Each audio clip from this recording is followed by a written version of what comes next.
उल्टा चोर कोतवाल को डांटे। यह हर व्यक्ति जानता है, बांटो और राज करो, ये कांग्रेस को विरासत में प्राप्त हुआ है। अंग्रेजों की कुटिल चाल को 1947 में कांग्रेस ने सफल होने दिया और देश का बंटवारा पहले किया।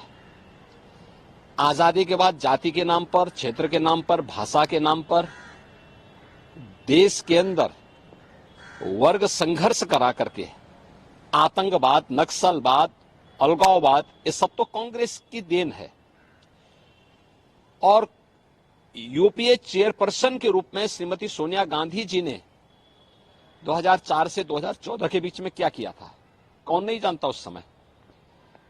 क्या ये सच नहीं कि ओबीसी के आरक्षण पर सेंध लगाने के लिए उस समय जस्टिस रंगनाथ मिश्रा की कमेटी इन्होंने गठित की थी और कमेटी ने संस्तुति की थी कि ओबीसी के आरक्षण में से 6% आरक्षण मुसलमानों को दे दिया जाए।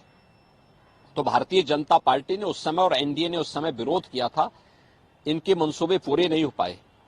फिर एससी एसटी के अधिकारों पर भी इन लोगों ने घुसपैठ करने का प्रयास किया था और सच्चर कमेटी की रिपोर्ट में कि मुसलमानों की कुछ जातियों को अनुसूचित जाति में शामिल किया जाए, यह भी कांग्रेस के समय हुआ था। तो कांग्रेस उस समय, एनडीए और बीजेपी ने इसका विरोध किया था, कांग्रेस के मंसूबे पूरे नहीं हो पाए। आज जब 2024 का लोकसभा का सामान्य चुनाव चल रहा है, इस चुनाव में कांग्रेस क्या कर रही है, कांग्रेस का मैनिफेस्टो क्या कहता है? मैनिफेस्टो ही विभाजनकारी है, भारत को वर्ग संघर्ष की ओर ले जाने वाला है, भारत में अनुसूचित जाति, जनजाति और पिछड़ी जाति के अधिकारों में सेंध लगाने वाला है। कांग्रेस के मंसूबे पूरे नहीं हो पाएंगे और कम से कम श्रीमती सोनिया गांधी जी को सच बोलने की आदत डालनी चाहिए। चुनाव के दौरान जनता की आंखों में धूल झोंक करके अब ये देश की सत्ता नहीं हथिया पाएंगे, क्योंकि पूरा देश मोदी जी के नेतृत्व में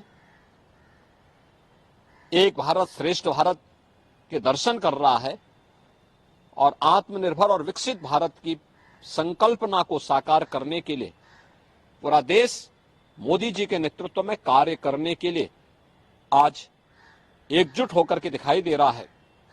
कांग्रेस को इस प्रकार का सफेद झूठ नहीं बोलना चाहिए। सर, हम ये कह सकते हैं कि पूर्व में कांग्रेस की जो सरकारें रही, चाहे उससे आतंकवाद हो, उग्रवाद हो, नक्सलवाद हो, ये सब कुछ भी देश ने देखा है। आज जो नफरत की बात कर रहे हैं, 10 साल मोदी जी की सरकार में जो सवाल, कश्मीर में धारा 370 कश्मीर एक कांग्रेस ने लगाई थी। ओबीसी के आरक्षण में से कर्नाटक और आंध्र प्रदेश में सेंध लगाने का काम कांग्रेस की सरकार ने किया है। तो और ओबीसी के अधिकारों पर पूरी तरह हनन है। ये देश के अंदर जाति राजनीति को, क्षेत्र और भाषाई आधार पर समाज को बांटने की कुत्सित चेष्टा कांग्रेस ने की थी।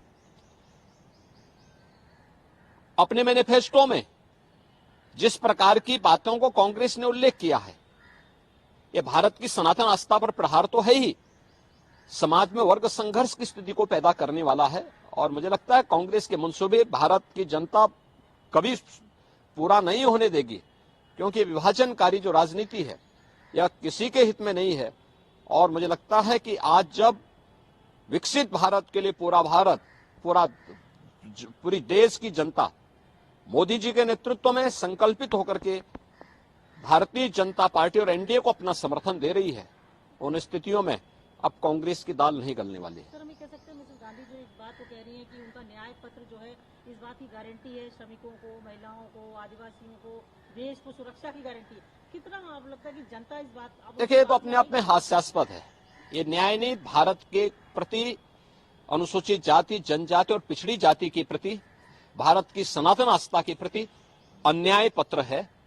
मुस्लिम लीग का एक नया वर्जन ये आया है, कांग्रेस का घोषणा पत्र। देश की सबसे पुरानी राजनीतिक दल कांग्रेस का घोषणा पत्र मुस्लिम लीग का प्रतिनिधित्व करता हो, इससे ज्यादा शर्मनाक दूसरा नहीं हो सकता।